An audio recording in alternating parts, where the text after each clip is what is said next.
Bem, pessoal, inicialmente, então, muito bom dia para todos e todas. Inicialmente, afirmar meu agradecimento pelo convite, professor Piotr. Agradecer também a Cláudia, aqui da UFG, que fez a indicação também. Sou professor lá na Universidade Federal de Goiás. A minha área de concentração é marketing. Eu digo que eu sou um curioso na área de dados e inteligência artificial. A fala aqui vai ser muito mais uma provocação, até para que a gente consiga entender alguns outros pontos de como que efetivamente a inteligência artificial tem influenciado e vai influenciar bastante ainda para frente, tá? Só uma perguntinha, só para poder até conhecer um perfil de vocês aqui. Quantos conhecem, exclui ChatGPT, quantas pessoas conhecem plataformas de IA aplicada à pesquisa? Ao menos uma. É pouca gente ainda, tá. Por que eu estou fazendo essa pergunta? O que se sabe hoje de ChatGPT, há um ano, por exemplo, do ponto de vista de pesquisa, de quem trabalha com TI, aquilo já é conhecido há muito tempo. Só que, obviamente, isso acaba ficando bastante conhecido pela aplicabilidade que a gente acaba tendo com... Deixa eu só pegar o passador aqui. Muito mais com um contexto de como que isso, de fato, fica mais fácil para que a gente consiga efetivamente acessar. Talvez o grande desafio que a gente tenha hoje é tentar, de alguma forma, maximizar a nossa produção. Provavelmente um termo que todos vocês já devem ter ouvido falar em algum momento é o publish and perish. Ou você publica ou você basicamente está fora do processo.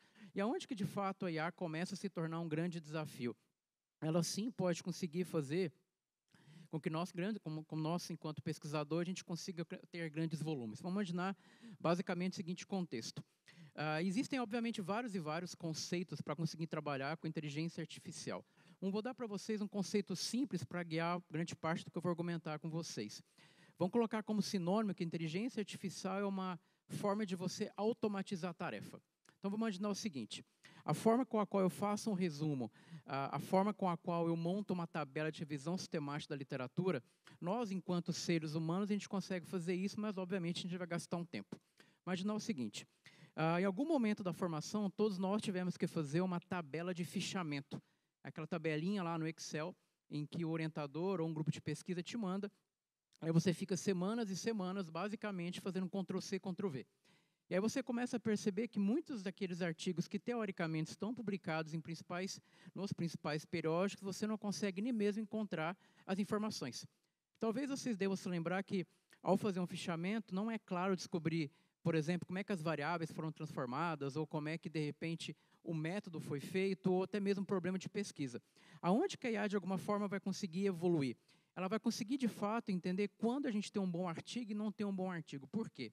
Grande parte dessa argumentação é na capacidade ou no volume de leitura. Vou fazer uma brincadeira com vocês aqui. Quantas pessoas aqui acordam no domingo de manhã, falam assim, vou fazer um café e hoje eu vou ler uns 10 artigos que eu acordei animado. Domingão de manhã eu vou ler uns 10 artigos senti para começar o dia. Alguém tem essa disposição?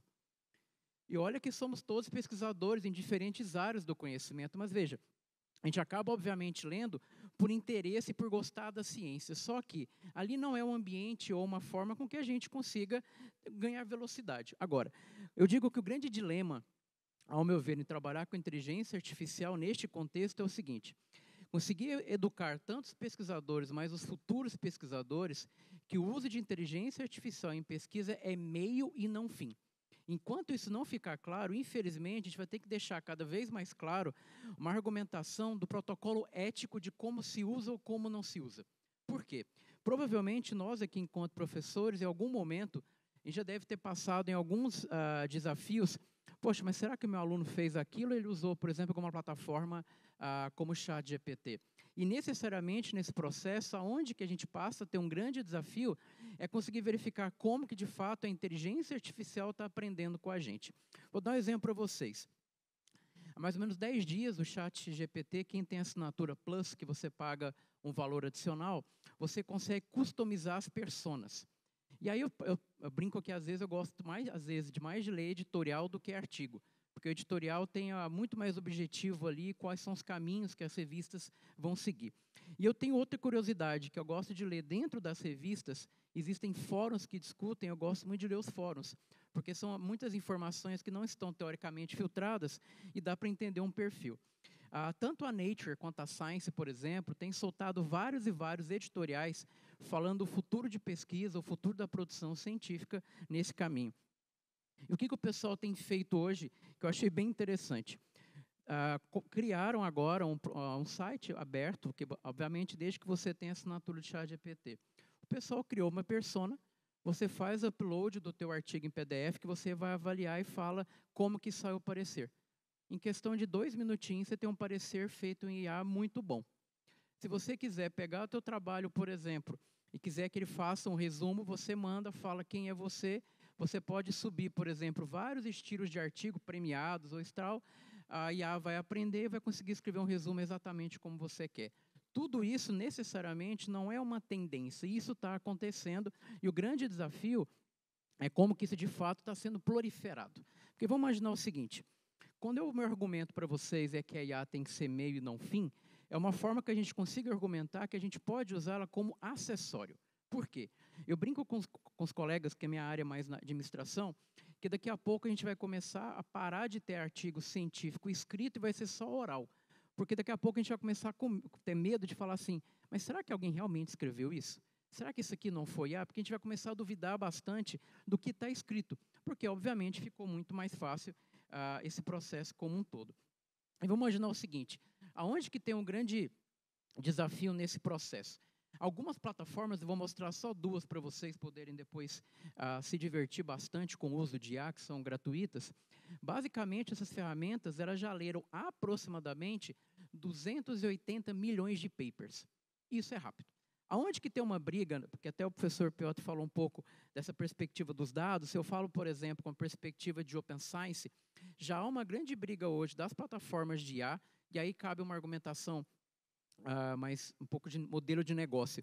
As principais plataformas que nós temos hoje disponíveis para fazer pesquisa usando inteligência artificial, ela está dentro das universidades. Principalmente universidades europeias criaram startups, basicamente pegando as dores que nós temos enquanto pesquisadores, analisar a leitura de artigo, por exemplo, ou grande volume, e isso virou um negócio com basicamente 2 modelos de negócio de maneira extremamente lucrativa. Ou você paga uma assinatura mensal, ou você trabalha com perspectiva, quem é de TI conhece, com a perspectiva SaaS. Basicamente, a quantidade de recurso que eu tenho, eu vou pagar. Então, se eu quiser ler um artigo, eu pago centavos de dólar. Se eu quiser ler por semana 150, 200, 300, eu vou pagar uma quantidade maior. E aonde que tem um aspecto nisso também que eu tenho comentado em algumas oficinas por aí sobre o tema. De maneira geral, o uso de inteligência artificial para pesquisador vai começar a se tornar um grande diferencial competitivo para a gente conseguir ter velocidade em produção. Nesses editoriais que eu falei para vocês da Nature, por exemplo, eles deixam bem claro uma perspectiva do colonialismo, que é o poder econômico do processo. Vamos imaginar o seguinte, seja, obviamente, universidade particular ou pública, existe sempre um orçamento a ser discutido. Agora, grande parte desse orçamento tem uma grande discussão de como que eu vou comprar um livro. Agora, grande parte da discussão que o pessoal está trazendo da Europa para cá é quanto que eu vou pegar do meu orçamento e quais plataformas de IA eu vou deixar acessível aos meus alunos. Plataformas para que eu consiga, por exemplo, modelar um problema de negócio com mais facilidade. Uma forma de eu conseguir mapear, por exemplo, qual a melhor teoria, ou até mesmo uma discussão que está começando muito forte em Wharton, por exemplo, que é trabalhar com dados sintéticos, que é uma forma de você ganhar muito mais volume com dados primários. Então, tem uma série de caminhos em que todos nós aqui, enquanto seres humanos, basicamente o que a gente está fazendo é alimentar uma grande inteligência com o nosso perfil de informação. Para trabalhar com um sinônimo nesse sentido, é mais ou menos como se a gente pensasse em uma persona. Hoje, a inteligência artificial consegue literalmente captar quem nós somos enquanto escrita, ela consegue aprender isso e, obviamente, ser extremamente capaz nesse contexto. E, obviamente, aonde que está, talvez, a grande argumentação? Falando, não vou entrar muito tecnicamente, mas quando eu falo de IA, basicamente, no contexto de pesquisa, tem 2 grandes classificações. Até então, as ferramentas ou os ambientes que nós usávamos trabalhavam com uma linguagem chamada de linguagem de processamento natural, chamada de NPL em inglês. Basicamente, ele conseguia pegar o que a gente estava falando e ia tentar, de alguma forma, entender. Isso acaba saindo, entrando hoje a perspectiva de internet ou da área generativa, que é a perspectiva que a gente tem no ChatGPT. E aí a gente começa a verificar que o que se tem hoje no ChatGPT para pesquisa, necessariamente está extremamente replicável. Tem uma chamada Claude, por exemplo, em que ela fica, no Brasil ainda não está liberada, mas ela é muito boa porque a gente consegue usar o ChatGPT focada em pesquisa. E basicamente o que ele faz? Ele vai aprender com uma perspectiva de probabilidade. O que eu fiz anteriormente vai começar a gerar um texto. E aonde que a gente começa a ter indexação? Basicamente, a fonte ou o ambiente em que a inteligência artificial está captando é dessa plataforma chamada de Semantic Scholars. E aí começa necessariamente uma grande briga. As empresas de inteligência artificial necessariamente falam assim, deixa eu ler o artigo, deixa ele em acesso aberto, aquele cadeadinho aberto, porque eu quero ler o artigo. O que as editoras fazem? Cada vez mais fechadas. Desses editoriais, a briga que vai ter, pelo que o pessoal está dizendo agora, é uma briga necessariamente em que as revistas ou as grandes editoras fecham cada vez mais e vão liberar para usar a inteligência artificial dentro daquele ambiente, porque ela tem determinado domínio sobre as revistas. E, de alguma forma, como é que o algoritmo efetivamente vai aprender? Falando dois termos, só para ficar mais claro. Se eu trabalho com Web of Science ou Scopus, por exemplo, a perspectiva da Semantic Scholar basicamente é a mesma. Todo aquele conhecimento que nós temos, por exemplo, com o operador booleano, a forma da gente conseguir fazer a pesquisa, eu consigo fazer uma plataforma como essa. Qual que é o grande desafio? Aqui ele está conectado diretamente aos artigos das editoras, e ele está lendo isso de maneira frequente. Então, basicamente, até escrevi recentemente uma pensata falando um pouquinho sobre isso, aproximadamente está falando na casa de milhões, de centenas de milhões de artigos no ano. E isso, obviamente, a partir do momento que ele é indexado, a IA consegue puxar e já consegue te ajudar a leitura. Então, aonde que as plataformas começam a ajudar? A lógica ou a informação a qual a inteligência artificial é usada em pesquisa, uma forma de preparar a redação, ela é uma lógica de metadado. Então, quando vocês lembrarem do artigo, cada campo, cada informação, cada seção no artigo, é como se fosse uma coluna que eu tenho de dado. O título é uma coluna, o autor é uma coluna, onde ele trabalha, o país que ele trabalha, o resumo e assim vai. E a lógica da Semantic Scholars, ela conseguir conectar todas as plataformas nela. Aí ela consegue, obviamente, ganhar em escala. E, novamente, a grande briga hoje dos desenvolvedores de IA em pesquisa é que ele consiga ter acesso aos artigos. E, obviamente, há uma comunidade, eu até brinco com meus alunos que eu só faço pesquisa com software gratuito, então, ou linguagem aberta. Então, hoje tem uma série de pacotes, por exemplo, quem usa o R, Python, Julia, qualquer outra linguagem, em que você consegue pegar o artigo, você mesmo faz a leitura e joga para dentro da inteligência artificial. A própria comunidade está ajudando a quebrar um pouco a questão mais econômica de você travar e ela mesma está alimentando a plataforma para ganhar mais velocidade.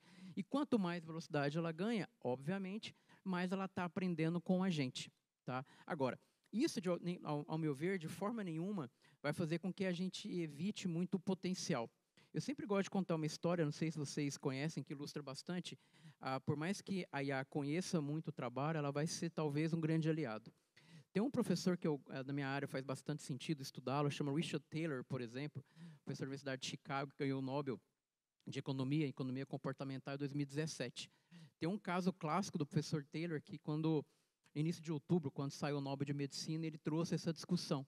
O Taylor, para vocês terem ideia, ele tem uma teoria central de economia comportamental chamada de contabilidade mental, que é o gatilho que a gente tem para tentar fazer conta na cabeça para ficar mais fácil o exemplo. Tá? Só para a gente vai comprar alguma coisa, a gente fala, eu vou economizar tanto, eu vou comprar um carro assim, vai diminuir o combustível, vai diminuir IPVA, você faz conta de cabeça para justificar comprar alguma coisa. Bem, em 1986 ele termina esse artigo.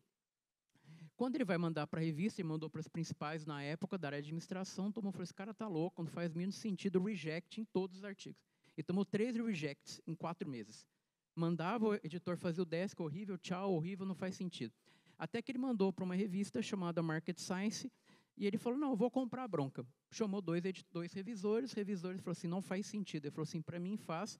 Ele ignorou os revisores, aprovou o artigo, e foi nos artigos premiados que deu toda a essência para ele criar a estrutura. Quando saiu o Nobel de Medicina, não sei se vocês viram, mas quem ganhou foi porque criou, né, a expectativa da vacina da Covid, os dois pesquisadores que ganharam soltaram uma nota falando, poxa, é engraçado, né? Eu ganhei o Nobel de Medicina, mas a Nature e a Science negaram o meu artigo. Ou seja, as revistas que, teoricamente, teriam que ser o berço para discutir inovação, eles cortaram o contexto nesse sentido. E aonde que essas plataformas, efetivamente, elas conseguem ajudar? Ela consegue, de alguma forma, mostrar e aprender padrões. Ou seja, artigos premiados, carreiras premiadas, a IA consegue mapear e pensar exatamente como isso. Hoje, se vocês jogarem na internet, por exemplo, para vocês trabalharem, por exemplo, eu gostaria de pensar como determinado autor. O que basicamente é feito? Você vai no ChatGPT, tem a assinatura Plus lá, basicamente em torno de $20. Você pega todos os artigos publicados por alguém que você entende que é interessante, sobe e fala assim, aprenda exatamente esta forma de raciocínio. Ponto. Tudo que você começar a pedir para ele gerar, efetivamente vai. E aí um pesquisador que trabalha bastante com a área de linguagem natural fez um teste. Mandou um texto para um cara que efetivamente fez argumento e ele falou, olha, ele fez uma avaliação, ele chegou a um número de 86% próximo ao que ele iria escrever a partir de um questionário. Então, o grande desafio é que até então parecia algo totalmente distante, hoje eu consigo modelar exatamente como a IA efetivamente está pensando. E aí, obviamente, tem alguns desafios. Por exemplo, só para vocês terem uma ideia, essa plataforma aqui embaixo, chamada de Consensus, essa aqui embaixo, é uma plataforma só para vocês entenderem como que, de fato, isso pode ajudar bastante no processo de escrita. Basicamente, você coloca uma relação x e y, algo que uma variável impacta na outra. E ele vai mostrar artigos que trabalham ou avaliam efetivamente se aquilo a literatura entende que já está solucionado ou não. Ótimo. Se você quiser trabalhar com uma meta-análise, por exemplo, você pode colocar os artigos e você já exporta as relações diretamente. Então, veja, está vendo que o que ela está fazendo não é nada mais do que nós, enquanto seres humanos, faríamos. Só que em 2 minutos eu consigo baixar 100, 150 artigos e depois fazer uma análise. Então, qual que é o desafio por trás de tudo isso, necessariamente? Eu estou ganhando muito mais velocidade para que as minhas pesquisas efetivamente sejam relevantes. Algo que eu tenho mapeado um pouco, tentando financiamento para as pesquisas, tem me chamado a atenção é cada vez mais aquela tabelinha em relação aos pesos de avaliação estão cada vez maiores do impacto social ou dimensões públicas da sua pesquisa. Então, cada vez mais em que eu consigo ser veloz no sentido de identificar oportunidade, a tendência é que efetivamente as plataformas façam com que eu ganhe tempo. Um outro exemplo. Essa plataforma aqui, chamada de Research Rabbit, por exemplo, ela faz revisão sistemática da literatura. Basicamente, você conecta softwares como EndNote, Zotero ou Mendeley, por exemplo, e vai fazer todo o mapeamento e identifica gaps de literatura. Veja, o grande desafio nesse contexto é que, efetivamente, aquelas tabelas em que a gente faria, em 2, 3 minutos eu posso parar e fazer a discussão. Aonde que talvez tenha uma grande dificuldade aqui? Aqui eu consigo identificar o norte. Mas lembra, a lógica para mim, inteligência artificial é meio e não fim. Não é porque ele me deu uma resposta que está pronta e acabada. Aí sim eu vou parar e vou ler. Então, outro exemplo para vocês. Essa plataforma aqui, por exemplo, que está lá em cima, que é esse site, essa aqui, ela faz algo que eu acho interessante também. E aí eu vou fazer uma brincadeira com vocês. Se vocês não tiverem, não tem problema, tá? Mas eu vou me incluir no meu exemplo. Todo mundo aqui tem uma pasta no computador escrita assim, artigos para ler depois? Sabe aquela pastinha que você tem vergonha de abrir perto de alguém? Você vai pegando a pasta, aí você está num grupo, você joga para lá. Aí você está no WhatsApp, você acha, você fala assim, um dia eu vou sentar, um dia eu acabo com essa pasta. Ela só cresce. Aí um belo dia, quando você começa a organizar, você percebe que artigos naquela pasta já tem 4 espalhados no seu computador. Porque você nem sabia mais o que estava lá. Por que eu digo que a inteligência artificial é meio? E aí, eu acho que o grande desafio hoje para a comunidade é ensinar como que isso pode ser efetivamente aplicado. Por exemplo, se eu tenho uma pasta dessa, eu vou dar um exemplo genérico, eu tenho 100 artigos. Eu posso usar as ferramentas de inteligência artificial para eles lerem, sim, os meus 100 artigos, em automação de processo. E, ao final, obviamente, ele vai me dar fichamentos do que seriam importantes. Eu, enquanto pesquisador, vou julgar se aquele artigo tem ou não tem aderência para aquilo que eu estou pesquisando.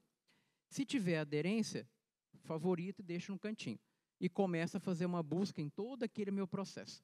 Ao final, vamos imaginar que de 100 artigos, que obviamente estão dentro do que eu quero pesquisar, eu tenha ficado com 20.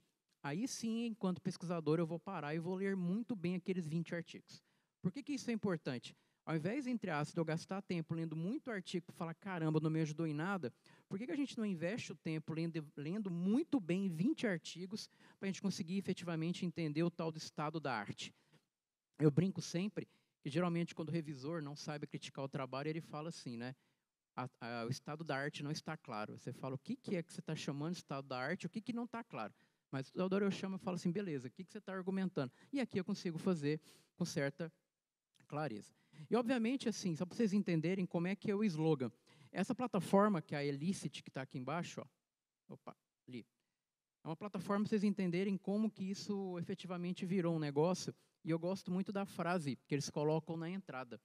É justamente essa argumentação. Olha, eles querem, a partir de agora, analisar artigos científicos com uma velocidade super-humana.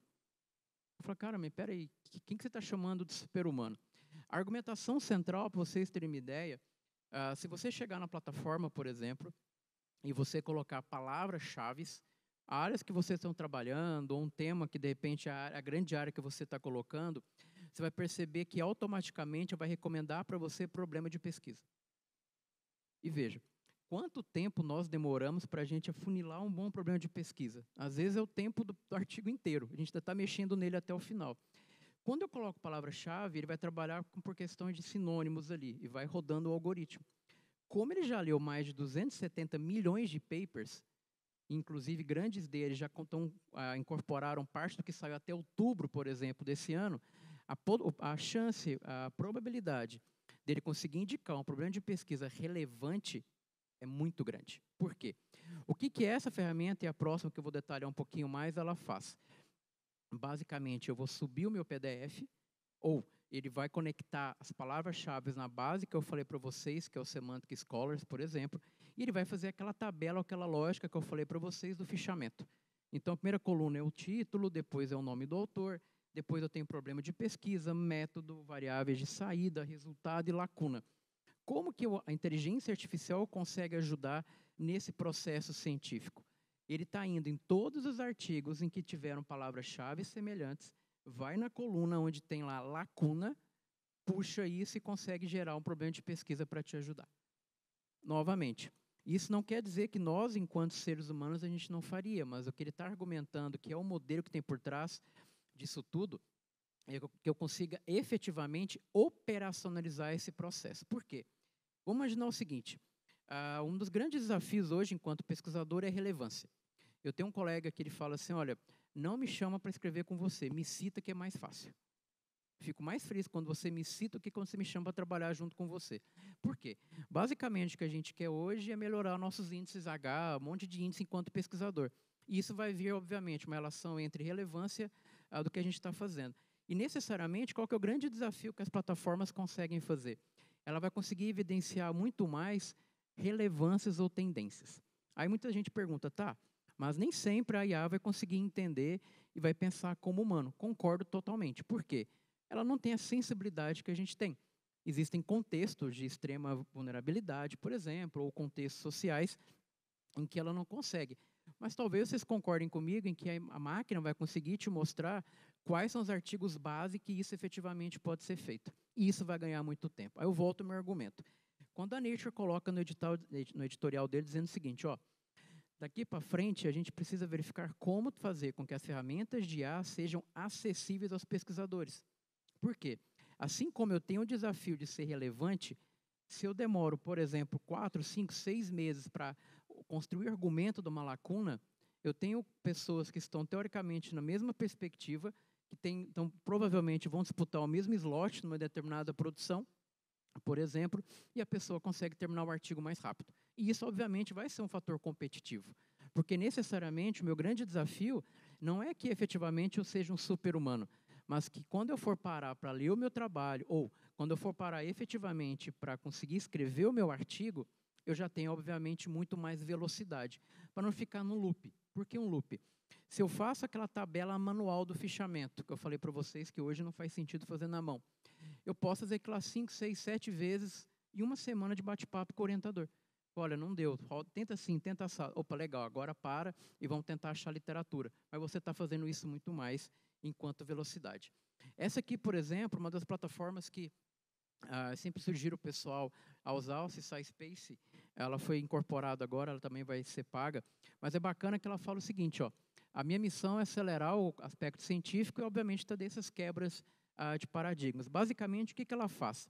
Você pode, se você tiver perdidão na área, efetivamente, você pode fazer busca por palavra-chave e ele monta aquele fichamento automático para ti, ou você pode pegar o PDF que teu grupo conhece, o PDF que vocês estão estudando com maior familiaridade, ele vai criar uma coluna e você exporta para CSV. E aí vem sempre uma discussão que é interessante, né? Pensando como editores, todos vocês são. Se eu tenho os meus PDFs, então eu já fiz uma busca, já trabalhei, já tenho um protocolo de revisão da literatura, já está tudo efetivamente mapeado. Legal. E aí eu fui até o Space, por exemplo, peguei todos os meus artigos em PDF e subi. E ele fez a tabela.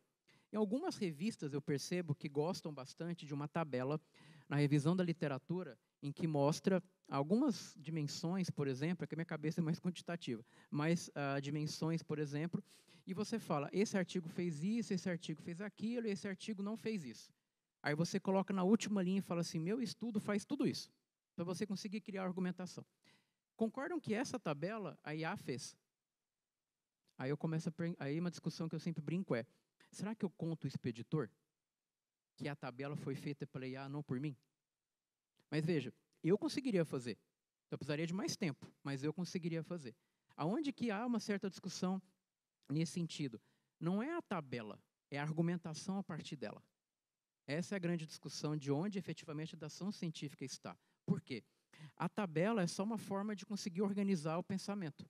Agora, como que eu vou conseguir sustentar aquela tabela em toda a lógica do texto é o que basicamente a ferramenta faz. Aí é só a título de curiosidade, ó. Ela já leu mais de 280 milhões de artigos esperando vocês pesquisarem tudo quanto que é a área do conhecimento e ela já está, até outubro, ela já está toda indexada dentro dela. Ah, mas de repente uma revista, um artigo, ele não encontrou. Legal, baixa o artigo, sobe e você consegue fazer manual. Até ontem estava por dentro de um usuário, agora está bem explícito. Quando vocês entrarem no site, tem uma abinha agora para você extrair data. Extract data, bem na cara, você consegue subir e fazer a revisão da literatura. Aí eu volto à argumentação. Qual que é o grande desafio para a IA? Que você deu dado para ele. Só. Se você der o artigo para ele, ele consegue fazer exatamente o que você precisa. E essa ferramenta tem um aspecto bem interessante, depois fico à disposição para bater um papo sobre isso. Às vezes, quando a gente começa a ler um artigo, ele está confuso. Exemplo, tem uma equação que ninguém entende, tem uma tabela que não.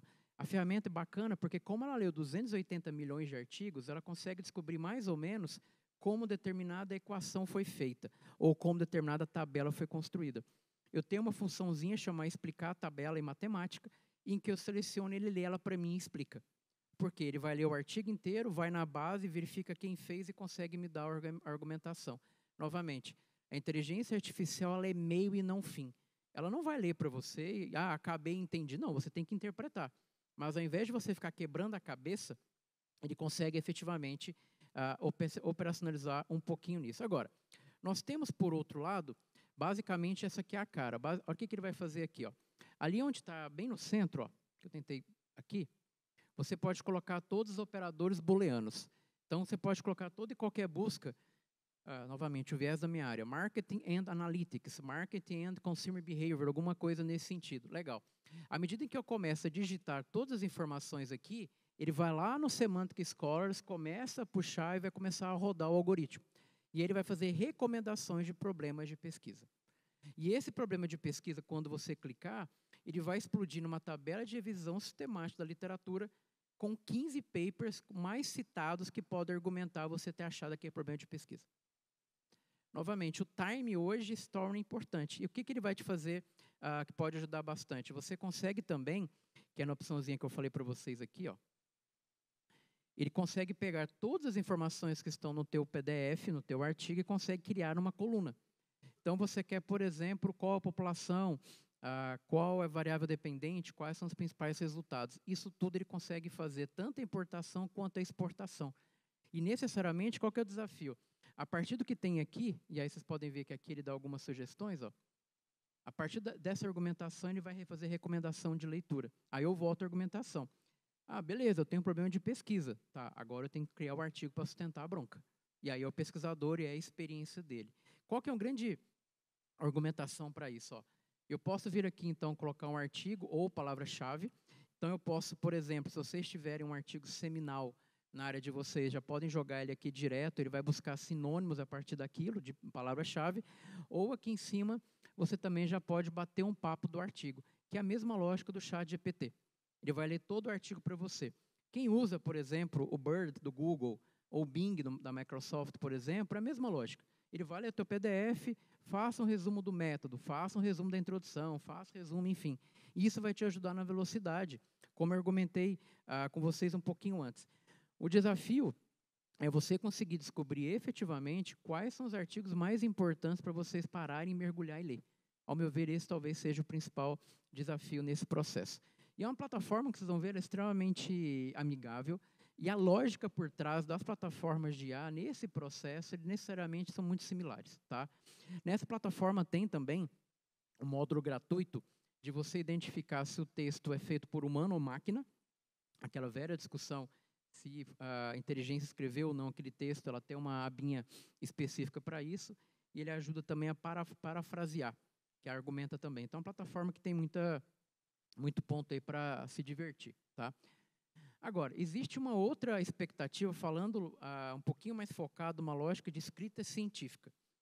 Coloquei só duas aqui, provavelmente vocês conhecem dezenas de outras, mas são duas em que eu particularmente gosto bastante.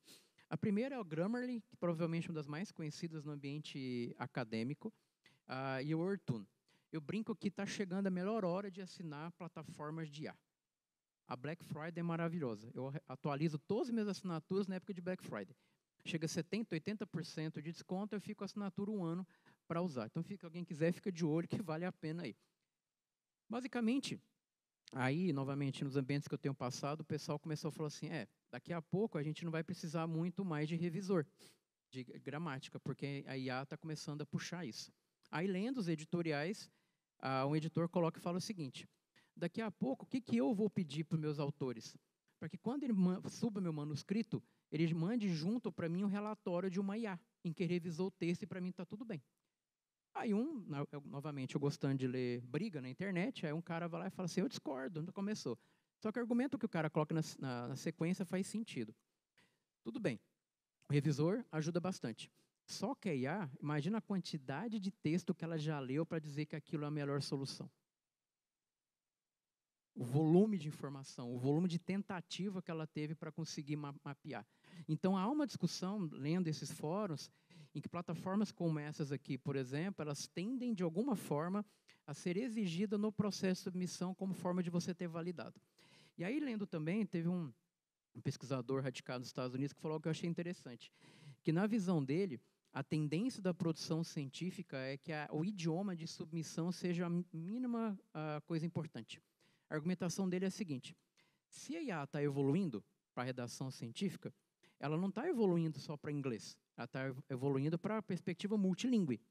Então, qual que é a discussão que o pessoal está levando hoje na lógica de IA para pesquisa científica? A minha língua materna é português, língua portuguesa. Legal, eu mando o meu artigo em português. A própria IA já leu tanto em que ela consegue traduzir aquilo para qualquer idioma.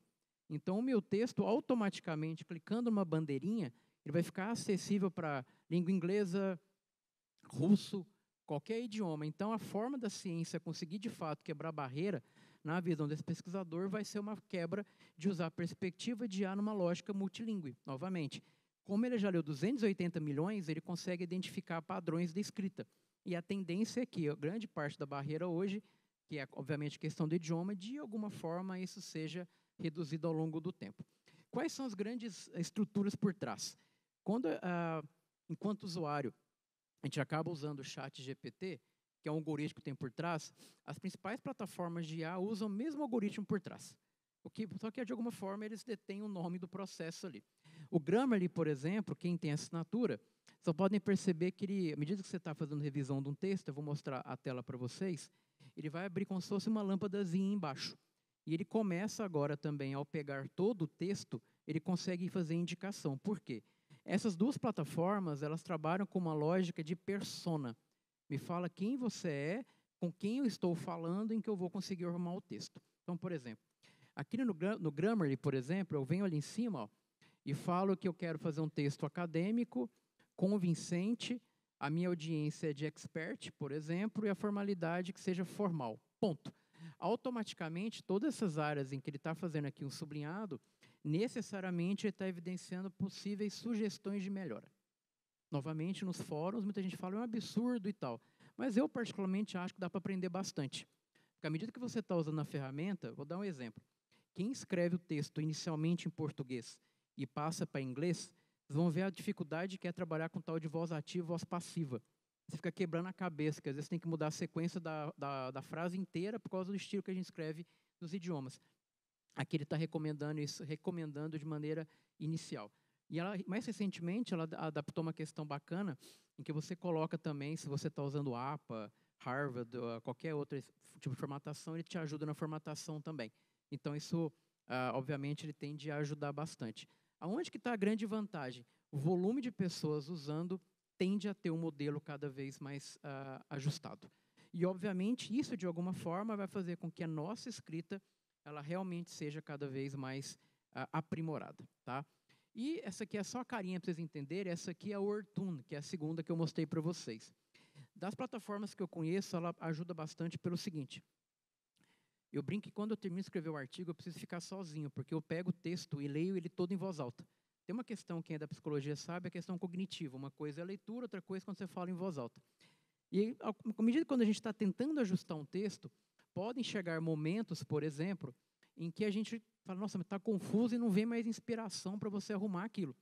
É uma plataforma que ajuda muito a você reescrever trechos. Então, o grande desafio nesse contexto é que, de repente, uma frase que para mim não está clara, uma oração, não sei se vocês conseguem enxergar, mas aqui, ó, tem uma barrinha que você ainda vai descendo com opção. Então, você pode ter 4, 5, 6, 7 opções e falar, agora ficou legal o ajuste. Ele também tem para português. Agora, o que é interessante falar por trás de tudo isso? Se eu pego o meu texto original, eu escrevi, e eu levo para o Grammarly, ou eu levo para o Ortun e faz ajuste, e se eu passo para uma plataforma que vai avaliar o uso de IA, eu vou ser pego. Certeza. Porque ele mudou a estrutura de escrita. O que o pessoal também, lendo de novo os editoriais, tem falado é o seguinte, assim como as revistas, obviamente, têm um critério do percentual de quanto que aceita de plágio, por quê? Vou dar um exemplo que aconteceu comigo. Mandei o artigo, avançou, aí o editor falou assim, olha, eu rodei o editor aqui, deu um auto aqui de plágio, você consegue me explicar? Eu falei, consigo, porque tem uma tabela que é a visão da literatura. Tem o nome do autor e eu copiei o objetivo. Está falando aqui, está entre aspas. Você fala, beleza, entendi. Por quê? Porque necessariamente esse percentual é o critério que o editor tem, vai ou não vai. A discussão que o pessoal tem é, precisa de alguma forma os editores pensarem qual vai ser o percentual de uso de IA aceito nas produções. Porque se eu jogo para cá, eu vou ter percentual de IA. 100% humano não vai ficar. Agora, até quanto vai ser permitido? E aí é uma discussão, ou indicadores que, de alguma forma, vão fazer com que a gente comece a criar parâmetros de discussão. Uma argumentação que eu sempre tenho é assim, ó, enquanto a gente não colocar no papel, isso em programas de pós-graduação, universidade, biblioteca, o que pode ou não pode, o pessoal vai fazer achando que está errado e vai fazer mais do que deveria. A partir do momento que eu venho e falo, esse aqui está aqui, meus guidelines aqui, pode ou não pode, isso fica mais claro. Aí eu vou mostrar para vocês na sequência como que a Emerald, por exemplo, está fazendo, ou recentemente, não sei se vocês tiveram a oportunidade de ver, agora em agosto, a Cielo soltou uma argumentação de recomendações do uso de IA generativa nesse processo. Essa aqui, eu não sei se eu consigo dar um play, é só para mostrar para vocês o caos que a gente está. Você consegue dar um play daí, por favor? Que vai preencher a tela.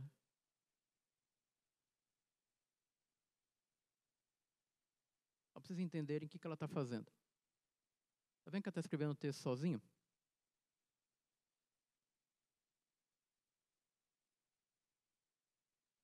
Ela está achando a melhor referência para você. Obrigado. Essa plataforma, para vocês terem uma ideia, chama Jenny. Qual que é o grande absurdo dela? Se você entra e você escreve um briefing, quero uma tese, uma dissertação, um artigo assim, ela vai criar todas as seções e você vai dando aceitar e está escrevendo seu texto. Ah, mas e as referências? Não sei se vocês viram, ele está conectado no Semantic Scholars. Aí você seleciona um texto e fala assim, eu quero uma referência aqui. Aí ele pegou tudo que ele leu e fala, olha, esse artigo aqui é muito bom, cita ele aqui que você fecha o argumento. Isso é realidade. Agora, eu quero ver a discussão. Como é que a gente vai ensinar para o revisor, como é que a gente vai ensinar para os alunos que isso aqui tem que ser usado com parcimônia? Porque ele faz o artigo, faz tudo.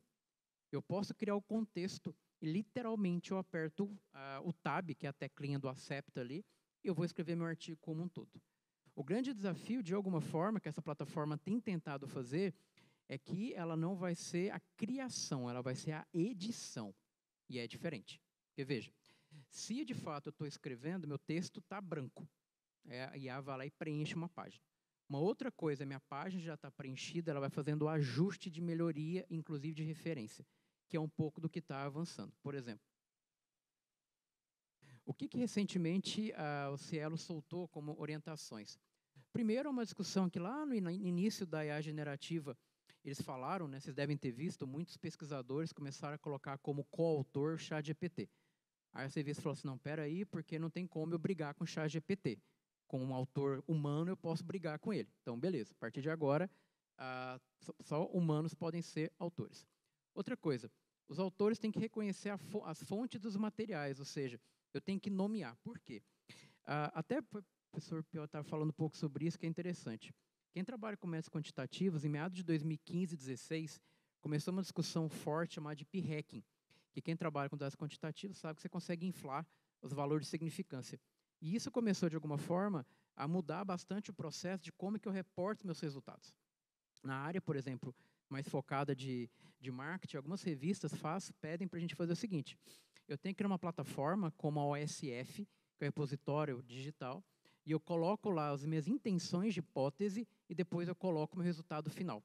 Porque eles argumentam que, muitas vezes, os pesquisadores começam com 5 hipóteses para testar, só dá 2, ele vai só argumentar as 2 e ignora as 3. Então, você está, de alguma forma, inflando ou manipulando o resultado. Então, a argumentação que eles falam, você tem que, efetivamente, nesse caso aqui, explicitar quais são os materiais. E aí, cada vez mais, isso vai se tornar. Vou dar um exemplo, não sei se vocês viram. Em Stanford, há um mês e meio atrás, o reitor pediu demissão porque ele perdeu a mão de como é que a pesquisa era conduzida em Stanford. Há 45 dias, uma pesquisadora de Harvard está com um problemão, não sei se vocês viram também isso, chamada Francesca Geno, em que pegaram uma pesquisa dela, tentaram achar o efeito e não conseguiram. Aí entraram em contato, manda os dados. Ah, eu não tenho os dados. Opa, como assim você não tem o dado? Não, quem fica com dados são meus assistentes de pesquisa. Aí foram atrás do assistente de pesquisa. Aí o assistente de pesquisa falou assim, eu não sei do que ela está falando. Aí Harvard afastou e pegaram toda a produção dela, agora que é o termo técnico, né, escrutínio. Todas as pesquisas dela estão testando as relações para encontrar. De 10, só encontraram 2 até agora. Aí ela pediu demissão e está processando todo mundo agora. Quem fez isso, depois se vocês quiserem saber bastidores disso, é um blog chamado Data Colada. Que é a brincadeira com a bebida, Data Colada. E o que é bacana? Eles vão montar, o que eles estão fazendo? Que nesse caso de reconhecer a fonte aqui, ó. Eles estão pegando os principais periódicos de administração, obviamente pedindo voluntários. Eles entram em contato com os editores e falam assim, editor, nesse artigo me manda aqui os dados e se tiver o script.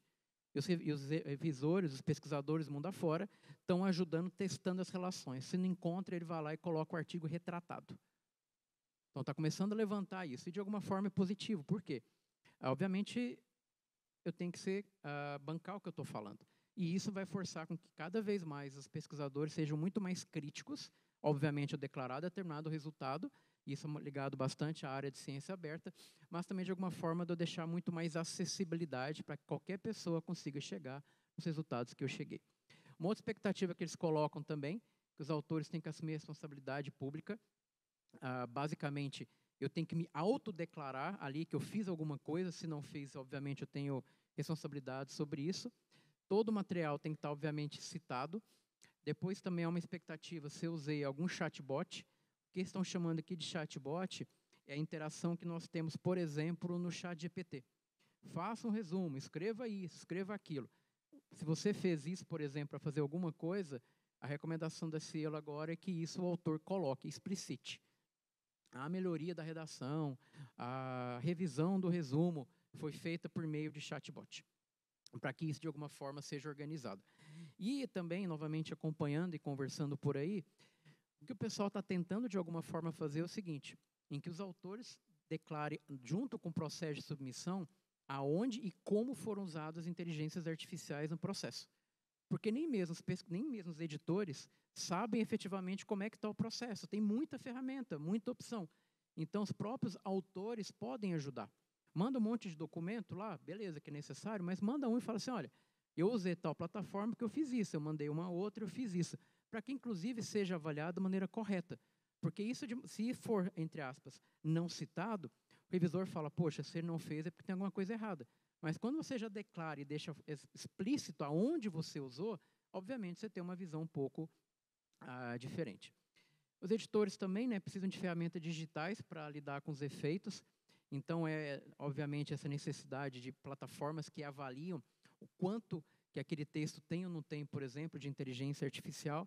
Lembrando que nenhuma vai chegar a 100%. Alguns meses atrás, uma plataforma chamada de Originality, por exemplo, foi eleita a principal do mundo, que acerta 99% de previsão. Só que não adianta, quanto mais as pessoas estão testando o algoritmo, quanto mais pessoas estão testando a inteligência artificial, mais ela vai ficando craque, e obviamente isso não vai ter como acabar pegando, infelizmente.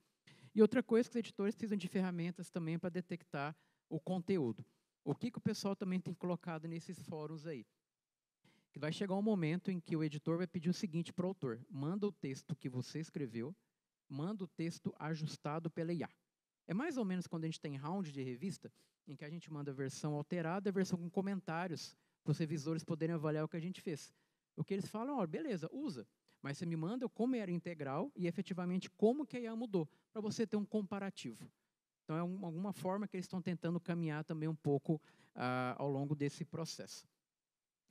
E uma reflexão que eles colocam também é que, primeiro, que para não se aplicar a proibição, é uma forma, nesse primeiro momento, de tentar avaliar um pouquinho mais o aprendizado para todo mundo que está envolvido no processo científico, aprender junto.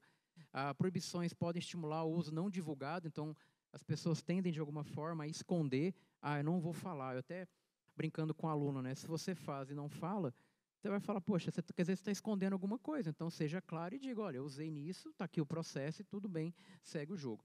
E, obviamente, né, o LLM, que é essa lógica do ChatGPT, vai desempenhar um papel importante, principalmente para melhoria gramatical. E isso vai ajudar. Por exemplo, acredito que muitos aqui já usaram o ChatGPT para melhorar um texto em inglês. Haja como um nativo, reescreva isso. Ok, está tudo certo. Nem sempre a gente tem orçamento e está validando, mas isso aqui tem que ser claro. E aí, para fechar, eu trouxe só um ponto também. Esse aqui já é da Emerald, que também eles são mais explícitos do que pode ou não pode. Que isso também ajuda a pensar ou planejar um pouquinho a pesquisa, tá? Primeiro, eu coloquei só os não permitidos para chamar a atenção. Ó.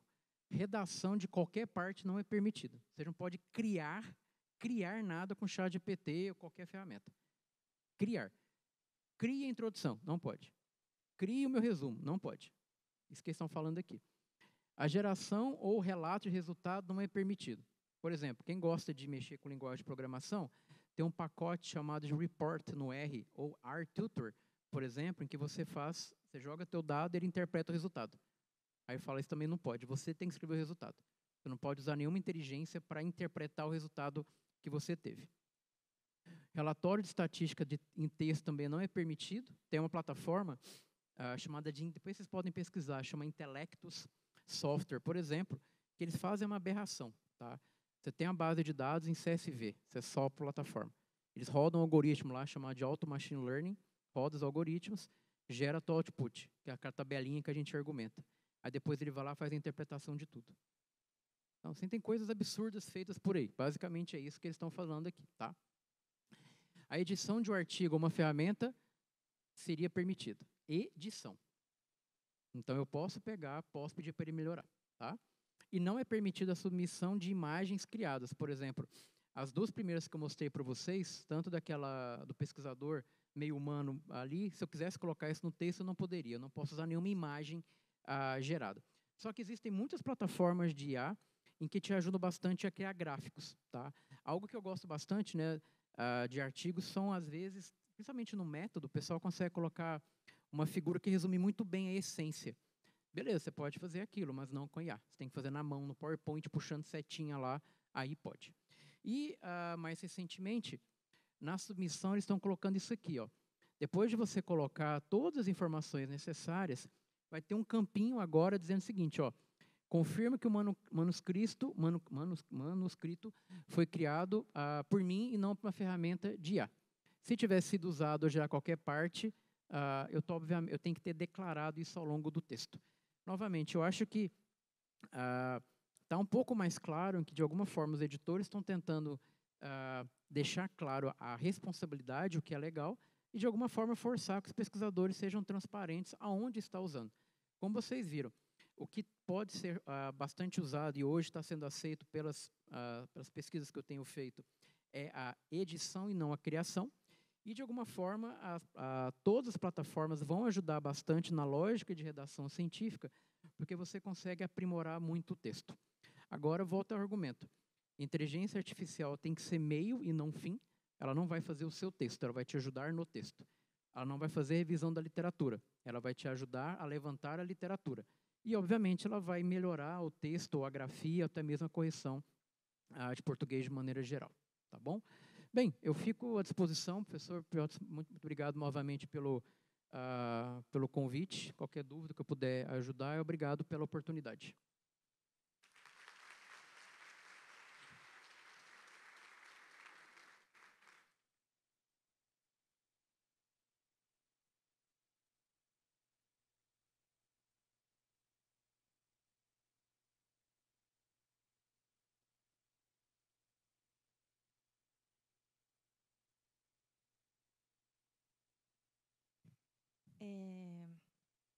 Ricardo, eu estava fazendo um paralelo, né? Enquanto você estava explicando.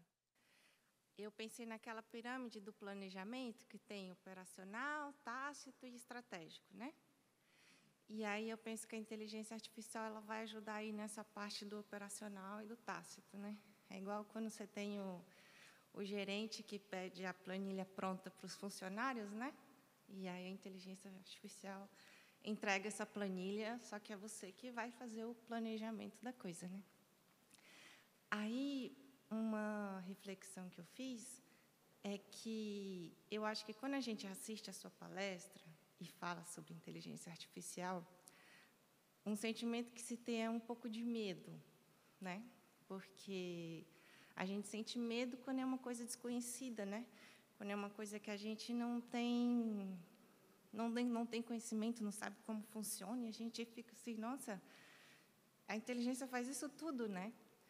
Então, o que eu queria te perguntar é assim, você que já tem mais afinidade com essa área, já conhece mais essas ferramentas, como fazer para a gente não ter esse medo, né? A gente não precisar ter esse medo dessa coisa desconhecida, porque o artificial ele sempre vai até um certo limite, né? Então, eu queria que você falasse mais nesse sentido, da gente trabalhar esse medo que a gente sente. Obrigado, Jaqueline, pela pergunta. Assim, ó, tentar dar um meu exemplo. Assim, o que eu tenho feito com os alunos? Eu tenho usado com eles. Vou dar um exemplo. Quem dá aula de estatística, tem um termo que, quando eu dou aula, eu tenho dificuldade para explicar, e às vezes, porque é fácil saber, mas difícil explicar, que é um conceito de grau de liberdade. Eu falo, tá, eu entendi, mas não consigo. Aí o que eu fiz com os alunos? Eu falei, vamos perguntar para o ChatGPT. Tenho 5 anos de idade. Me explica o que é grau de liberdade. Ele explicou como a lógica de andar de bicicleta. Maravilhoso. Ou seja, se a gente começa a mostrar que efetivamente, como ela pode ser usada, acho que uma forma de baixar um pouco a proteção de falar, como é que eu estou fazendo o que eu estou fazendo errado? Não, faz dessa forma. O que você não pode é fazer a tua atividade por lá. Mas se você tiver dificuldade de entender terminologias, o cara é criativo, a inteligência vai ajudar. Outro grande desafio que eu acho que também passa nesse sentido, por isso que eu acho que a pergunta é muito boa, é uma perspectiva cultural. Sabe, em que sentido? Assim como eu tenho discutido uma lógica de cada vez mais trabalhar com ciência aberta nesse sentido, vai ser uma cultura também que isso entre na carreira também das pessoas. Novamente, ao meu ver, o uso de IA necessariamente não é um diferencial, é uma necessidade para a gente se posicionar como pesquisador. O não uso hoje atrasa o processo. E aí, como é que a gente pode fazer? Criando tutoriais, sabe? Criando documentos que podem, de alguma forma, guiar a academia nesse sentido. E aí eu tenho colocado, por isso que eu achei bacana, até foi uma provocação do professor Priotes ali sobre a Cielo, de alguma forma que as comunidades científicas consigam fazer documentos fazendo guias. Olha, aqui pode, aqui não pode. Ponto, você consegue saber exatamente até onde você pode ir. E o medo, uma brincadeira que eu faço assim, ó, todas as ferramentas que eu mostrei, tem, obviamente, parte paga. Eu brinco assim, é de graça, vai apertando, vê o que que dá. Sobe o PDF, deu errado. Ih, não entendi. Aí você vai lá e começa a mudar. O ponto bacana é porque as principais plataformas, obviamente, tem um monte por trás de tudo isso. Você consegue efetivamente ter muito vídeo na internet, tem muito perfil que dá para trabalhar. Então, é realmente uma perspectiva de estimular. E aí eu acho que, enquanto editor, enquanto revisor, de alguma forma a gente mostrar como que efetivamente ela pode ser usada para falar está tudo certo, ela faz parte do processo. Ela não é o fim, mas ela faz parte do processo.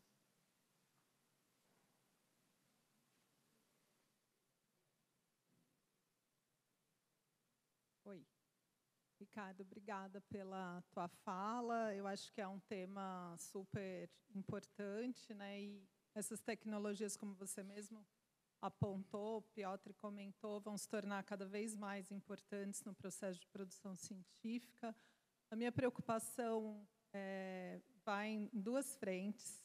A questão dessas ferramentas hoje ainda serem relativamente gratuitas, você ainda tem um limite para usar, até porque elas não estão amplamente usadas, e normalmente o efeito é a hora que tiver todo mundo usando, eles começam a te taxar, e a gente vai ter talvez mais uma barreira, né, econômica de quem não estiver usando essas ferramentas pode ficar excluído desse processo. Então, essa é a primeira pergunta. E a segunda, da gente poder ter maior transparência, entender como é que as ferramentas funcionam, né? Você citou a ferramenta que te dá sugestões de citações e, obviamente, indo pelas que já são mais citadas, então é o efeito Mateus, né? Quem é mais citado vai continuar sendo mais citado, então isso me parece que vai gerar outros tipos de problemas. Então, se já tem pesquisas tentando entender como é que essas ferramentas funcionam, né, em que artigos esses 250 milhões, quais são esses 250 milhões que elas estão bebendo, para saber se, por exemplo, o Sul Global vai continuar sendo menos presente, outras línguas menos presentes. Perfeito. Bem, obrigado pela pergunta, excelente. Ó.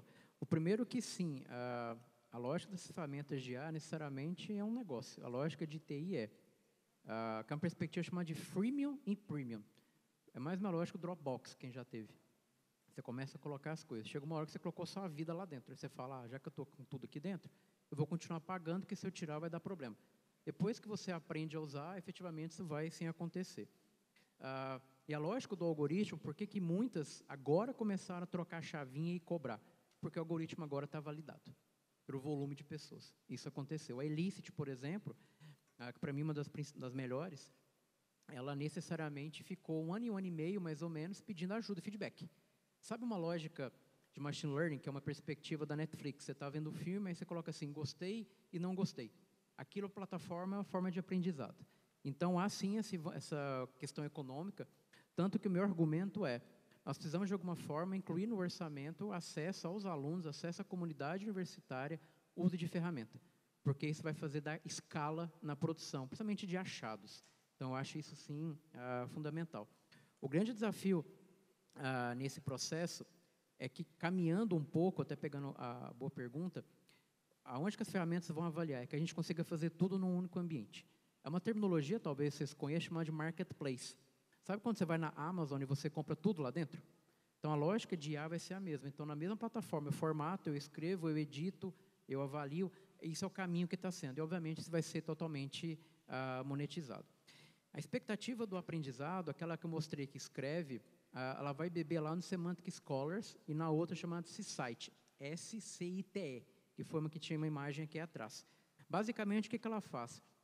você pode colocar um critério para pegar o ranking da revista, ou, obviamente, citação, mas ela está preocupada em dar uma indicação de como que aquele argumento bate com o que está no texto. É basicamente essa a lógica. O que essas ferramentas tentam se posicionar, é que eu até brinquei ali do Elicit, é te dar superpoderes. Ao invés de você ficar horas em cima do texto, ele vai te dar uma resposta rápida. E aí tem uma outra discussão. Eu posso conseguir uma resposta rápida, mas eu tenho que conseguir bancar aquilo que eu escrevi. Tanto que, novamente, acompanhando os editoriais, uma grande discussão é que esses textos comecem a se tornar, o texto escrito começa a virar parte oral. Porque você tem que fazer o cara conseguir defender aquela ideia. Porque a escrita já fez, mas agora você tem que bancar a argumentação desse processo. Tá? Então, dentre as pesquisas que eu conheço que têm avaliado, tem alguns periódicos específicos que têm tentado analisar um pouco o impacto de pesquisa nisso. O que eles estão mais preocupados é com a falta de regulamentação. Como que tudo efetivamente pode ser feito. Porque também eles não entendem que está errado, mas falta regulamentação. No ponto de vista de pesquisa, o que o pessoal tem mais usado, na reportagem que eu vi recente, é revisão sistemática da literatura e revisão gramatical. São os dois principais elementos que elas têm usado, até então, não tanto problema por enquanto. Tá? Bom, obrigado, Ricardo, pela sua exposição. Meu nome também é Ricardo, sou de Ribeirão Preto. E eu tenho, na verdade, 2 ou 3 perguntas para você e depois eu vou fazer um comentário a respeito de um editorial. A pergunta vai também na aula do professor Piotti, que em relação a... Hoje no mundo há uma tendência da ciência aberta. Né? Hoje, muitas instituições, mundo afora, têm propagado a ciência aberta. E a questão da ciência aberta vai diretamente conflitar com a inteligência artificial e com as revistas predatórias. Existe algum filtro quando você coloca, por exemplo, para fazer uma meta-análise de um determinado, como você citou, de um determinado assunto, se essas publicações que são oriundas das revistas predatórias, elas passam por algum crivo, existe isso, é possível fazer, ou elas também são incorporadas nessa análise da inteligência artificial? Então, essa é a minha primeira pergunta. No caso da Semantic Scholars, ela não colocou ainda as chamadas predatórias, porque tem uma lista oficial de predatórias, então algumas estão barrando. Só que acontece, tem o lance da grana por trás. Não sei se vocês viram, tem uma plataforma de pesquisador chamada ResearchGate, em que as pessoas colocam. A MDPI agora está colocando os artigos lá dentro. Aí está tendo um movimento muito forte de boicote a ResearchGate, porque a MDPI é paga. Então, colocou grana e o processo muda um pouco nessa discussão. Mas, por enquanto, a Semantic, que é essa que as plataformas pegam informação, por enquanto, elas estão bloqueando. Elas têm uma blacklist lá, pública lá, para falar, isso aqui não entra, não. Certo. Isso realmente é bem interessante. A minha segunda questão também vai um pouco nisso da questão da ciência aberta, né? Quando você mora num país que você não é nativo da língua inglesa, né? Eu sou médico, sou neurocirurgião, e eu já tive isso já passou comigo, de enviar um artigo para uma revista. Eu já tive as duas situações. No momento em que eu fazia fellow numa instituição no exterior, eu publiquei em revista de primeira linha lá, de uma maneira muito fácil, digamos assim. Porque os coautores, obviamente, eram europeus ou americanos, e isso, sem dúvida alguma, abre um caminho muito grande. Quando você volta para o seu país, para a sua origem, né, vê muito bem essa questão do quanto a língua impacta, né? E quem já não teve aqui uma revista que mandou de volta dizendo, olha, o seu artigo aqui, o inglês não está bom, e muitas vezes você tinha passado por uma revisão gramatical. Então, a inteligência artificial, nesse aspecto, ela vem democratizar um pouco os não nativos, né? De acordo. E uma terceira pergunta é, qual é a responsabilidade agora formal, jurídica, de um editor de uma revista, por exemplo, num artigo gerado por uma inteligência artificial, né? Muitas vezes a gente está começando ainda a editoração. Como é que a gente pode se proteger também como editor? Então, não sei se o professor pode ajudar, assim, eu não tenho muito... Estou aprendendo agora como editor associado, que eu fui convidado, mas o que eu tenho entendido é cada vez mais a autodeclaração. É o que eu tenho visto. Dizendo o seguinte, a partir de agora a responsabilidade você está me dizendo. Então, caso dê algum problema, eu tenho um documento em que você fez a submissão, uma autodeclaração que não foi usada. Exigir do autor isso, né? Exatamente. Algumas editoras, por exemplo, começaram a pedir um documento. Você tem que declarar lá, obviamente aquele pré-formatado, dizendo que não foi usado e você está assinando lá tudo certo. Então, você tem que deixar isso claro. Olha, devido ao tempo, nós vamos precisar encurtar. Você tem mais uma pergunta? Eu tinha só uma.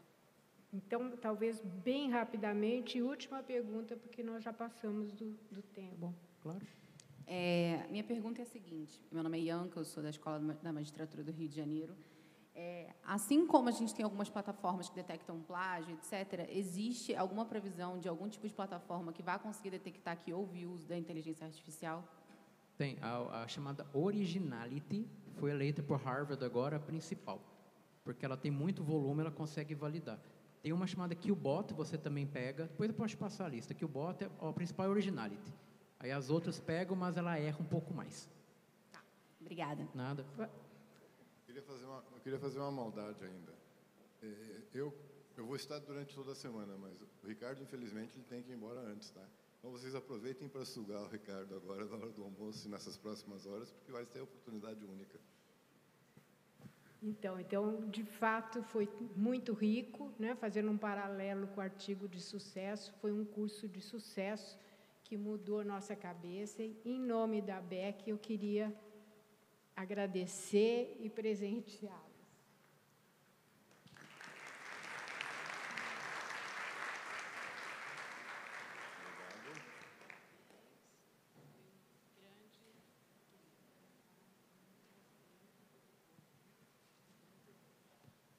E obrigado a todos vocês, tá, que nos prestigiaram aí com a presença de vocês. A gente fica muito feliz de ver tanta gente, tantas carinhas felizes. Obrigado.